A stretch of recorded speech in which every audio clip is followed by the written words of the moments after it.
Ante todo, un cordial saludo a nuestra querida profesora y nuestros compañeros en general. El día de hoy vamos a hablar sobre un tema muy importante, del cual se trata del rol del ciudadano frente a la corrupción.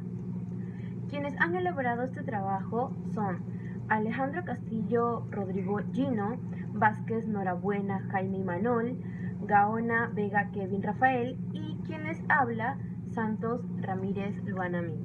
Somos el grupo 6.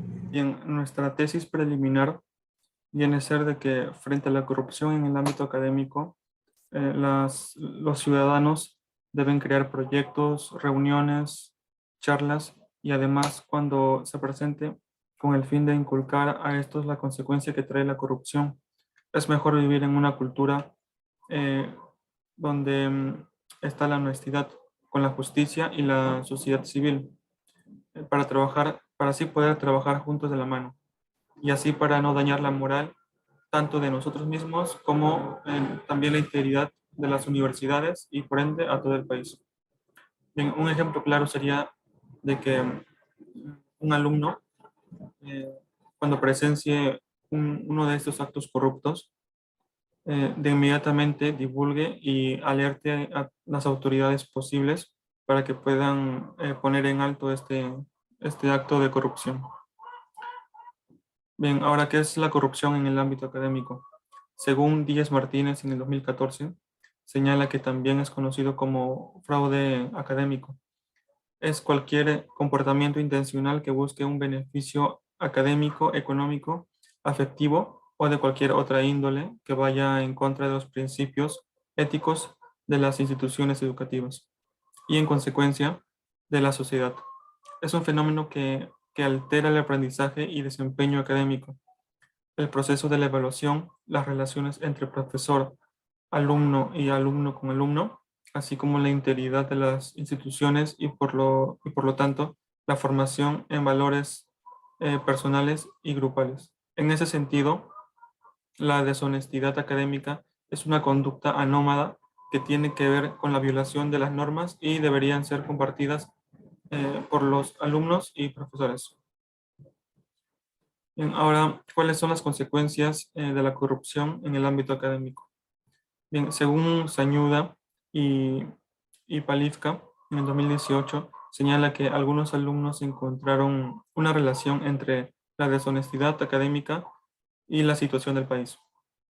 Una de estas consecuencias serían que son flojos, irresponsables, inmaduros y con un potencial peligro para el desarrollo del país.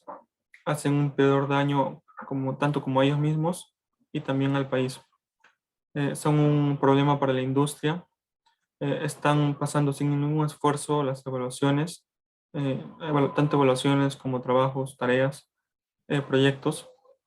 Bien, continuando con lo que es la ciudadanía, pues podemos decir que es aquel que forma parte de la comunidad política y organizada a la que pertenece. Pero si bien sabemos a nivel político que según el estado en el que se encuentra se dispondrá a mayor o a menor cantidades en las derechos y libertades. Tanto así en los países democráticos como el de nosotros es la máxima o debería de serlo, ya que la cantidad de derechos políticos y libertades civiles de los que se dispone en el ciudadano.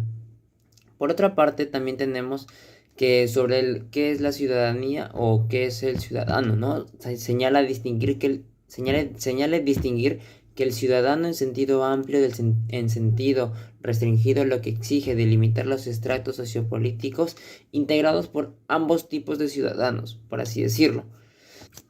Y bien, y por otra parte tenemos lo que son los datos curiosos o los datos estadísticos que nos muestra cuántos estudiantes no son conscientes de sí mismos al rendir una evaluación.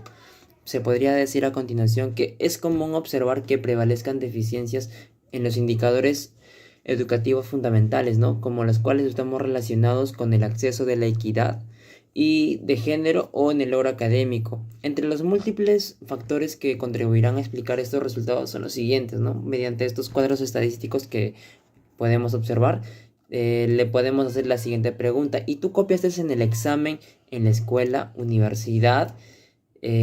Abarca un 53% que te van a decir que nunca. Lo que es el 28% solamente te van a decir una vez. Lo que es en un 14%, lo que es la sección verde, más de una vez. Y lo que es la sección de morado solamente siempre que podía. Así tenemos los resultados de lo que son de la prepa, la secundaria y la primaria.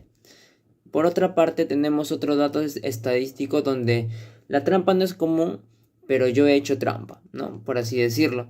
Se puede decir que una o más de 2 veces, casi el porcentaje de los estudiantes han hecho trampa, ¿no?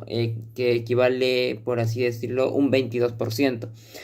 En otra parte tenemos el nunca, que equivale casi al 73%, ¿no? Los que dicen, no, yo nunca he copiado, cuando en verdad sí lo hacen. Ahora, por otra parte también tenemos que varias veces hemos querido copiar. Eso también abarca en un sector de estudiantes que abarca el 25%. Bien, de acuerdo a todo esto tenemos una conclusión, ¿no? Que las prácticas de corrupción a nivel de la escuela serían las que generarían las consecuencias más perjudiciales para el sistema educativo, por lo que menos si consideramos efectos directos a la capacidad de nuestro sistema para garantizar el acceso y el tránsito de los estudiantes. Bueno, muchas gracias, compañero. Ahora vamos a hablar sobre cuáles son los deberes de la ciudadanía. Nosotros nos preguntamos esto, ¿no? Bueno, según Jackson, quien publicó en el año 2019, nos dice que la responsabilidad como ciudadano es reflexionar, analizar, destacar, comprender la importancia que tiene la intervención activa de la ciudadanía en los asuntos públicos. O sea, nos da a entender que Jackson nos dice que es de suma importancia la intervención activa en la ciudadanía en los asuntos públicos. Y nosotros nos preguntamos, ¿cómo así, no? Bueno, que nosotros como ciudadanos, nuestra responsabilidad es trabajar para nuestra comunidad, ¿no? Nuestro desarrollo, para poder dar nuestra participación. Aquí nosotros nos preguntamos, ¿no? Que, ¿cómo participamos, no? Pues en la manera de dar nuestra opinión, ¿no? Porque nosotros tenemos derecho a opinar en los asuntos públicos, ¿no? Porque si no fuera así, pues lamentablemente se daría la corrupción, ¿no? Por ejemplo, si nosotros no comprendemos, no hacemos nada al respecto, pues lamentablemente como consecuencia, nos dice según Jackson, aguantaríamos nosotros, soportaríamos nosotros los desaciertos y las deshonestidades que se ocurrirían en el gobierno, ¿no? Y es ahí donde se da la corrupción, ¿no? No ser escuchados nosotros los ciudadanos, ¿no? Si en caso nosotros no participamos y no damos nuestro punto de vista. Ahora vamos a hablar de la misma pregunta, pero diferentes personas que nos relatan de cuáles son los deberes de la ciudadanía, ¿no? La fundación nos dice, la fundación se llama Honrar la Vida, nos dice que sobre cuáles son los deberes de la ciudadanía nos señala que los derechos y como deberes de ciudadanos nos presenta en el mundo la cuestión de la salud, de la educación de los ciudadanos y entre otros, ¿no? Se entiende que como el derecho como facultad que tiene ciudadano exigir los establecimientos de ley, o sea que nosotros como ciudadanos a la hora de también participar también tenemos derecho a opinar, ¿no? Y nunca ser silenciados, ¿no? Porque nuestro derecho es poder dar nuestra opinión. Ahora, sin destacar a una persona de raza, género, político y crédito o lenguaje, ¿no? Es lo que nos dice nuestra diapositiva. Nosotros nos preguntamos, ¿qué tiene que ver eso con cuáles son los deberes del ciudadano, ¿no? Nuestra responsabilidad como ciudadano en sí es dar la participación. Sí, y también tenemos el derecho de participar, seamos de género, de diferentes género o lenguaje, ¿no? Pero con tal de ser escuchado. Bueno, a partir de los derechos y deberes se regulan las medidas, que los cuales ayudan a determinar cuándo algo es correcto e incorrecto. O sea, que nosotros, ¿qué nos referimos a esto?